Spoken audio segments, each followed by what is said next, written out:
Cəmi 3 dəqiqəyə biznesin əslində nə olduğunu anlamaq istəyirsiniz? Əla.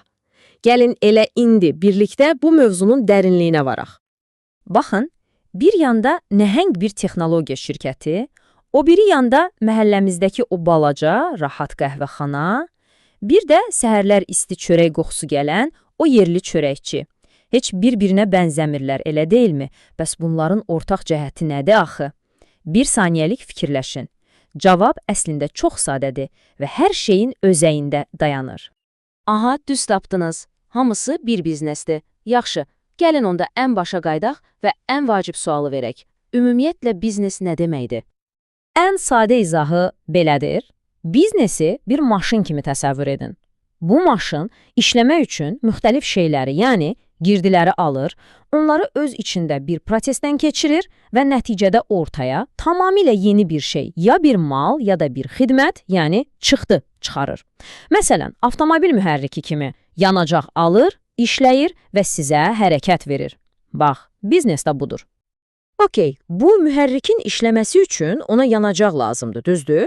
Bəs biznesin yanacağı nədir? Yəni onu ayaqda tutan o təməl elementlər nələrdir? Və təbii ki, bu mühərrik hara gedir? Bir hədəfi olmalıdır axı. Hər bir biznesin, istər böyük olsun, istər kiçik, 4 dənə sütunu var. Birincisi, material resursları, yəni nəsə yaratmaq üçün lazım olan fiziki şeylər. İkincisi, təbii ki, insan resursları, bu işi görəcək insanlar. Üçüncüsü, maliyyə resursları, yəni pul. Bütün bu prosesi maliyyələşdirən qan-damar sistemi. Və dördüncüsü, informasiya resursları. Hara getdiyimizi bilmək üçün vacib olan məlumatlar. Bax, bu dördündən biri əskik olsa, o mühərrik yerindən tərpənməz. Yaxşı, mühərrik işləyir, bəs hara gedir? Ümumiyyətlə, hər biznesin 3 əsas istiqaməti var. Birincisi və ən çox bilinəni uzun müddətli mənfaət əldə etmək. İkincisi, sadəcə pul qazanmaq deyil, həm də cəmiyyətə xidmət etmək, bir fayda vermək. Və üçüncüsü, bəlkə də ən vacibi, sadəcə sağ qalmaq və böyümək, yəni bu səyahəti davam etdirmək. Deməli, resurslarımız var, məqsədlərimizdə. Bəs bu maşını kim sürür? Sükan arxasında kimlər oturub? Burada 2 əsas fiqur var, sahibkar və menecer. Bunlar tamamilə fərqli rollardır, amma ikisi də həyati önəm daşıyır. Baxın, sahibkar o adamdır ki, bütün riski boynuna götürür, ideyanı ortaya atır, pulunu qoyur və əslində bir növ ipin üstündə gəzir. Ya batacaq, ya çıxacaq.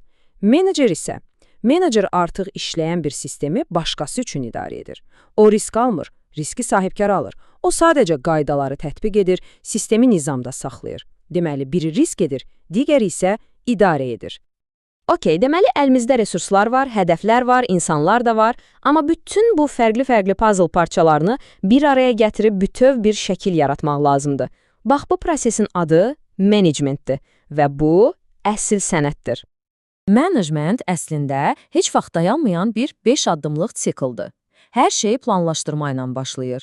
Yəni, sual budur, biz hara gedirik? Yol xəritəmiz nədir? Sonra təşkilatlandırma gəlir. Yaxşı, bu yola çıxmaq üçün kim nə edəcək? Resursları necə bölüşdürək? Üçüncü addım əlaqələndirmə. Bütün fərqli şöbələrin, insanların eyni musiqiyə oynadığından əmin olmaqdır. 4. Yönləndirmə. Yəni komandaya rəhbərlik etmək, onları ruhlandırmaq və nəhayət 5-ci addım nəzarət. Mütləq yoxlamaq lazımdır ki, biz planlaşdırdığımız yolla gedirik, yoxsa yoldan çıxmışıq və bu dövrə yenidən başlayır. Bax, biznesi hərəkətdə saxlayan da məhz budur. Ancaq bir şeyi unutmayaq. Heç bir biznes tənha bir ada deyil. Hər bir biznes əslində daha böyük, daha mürəkkəb bir dünyanın, bir ekosistemin içində yaşayır. Gəlin, indi bir addım geri çəkilək və bütün mənzərəni görək. Biznesi bir soğan kimi düşünə bilərsiniz. Qat-qat, ən iç qat, yəni mərkəz, şirkətin öz daxili mühitidir. İşçiləri, qaydaları, mədəniyyəti. Ondan sonraki qat mikro mühitdir. Bura artıq müştərilər, rəqiblər, tədarükçülər daxildir, yəni birbaşa təmasda olduğu hər kəs. Və ən çöldəki qat isə makro mühitdir. Bu, biznesin nəzarət edə bilmədiyi, amma ona çox güclü təsir edən qüvvələrdir. Siyasət, iqtisadiyyat, sosial dəyişikliklər. Uğurlu olmaq üçün bu 3 qatın üçünü də yaxşı anlamaq lazımdır. Və bütün bunları bildikdən sonra gəlib ən fundamental suala çatırıq. Belə mürəkkəb bir dünyada bir biznesin əsas borcu nədir? Sadəcə özü üçün maksimum qazanc əldə etmək, yoxsa içində olduğu cəmiyyətə dəyər qatmaq? Bəlkə də əsl uğur bu ikisi arasındakı o incə balansı tapmaqdır, elə deyilmi? Bu barədə siz nə fikirləşirsiniz?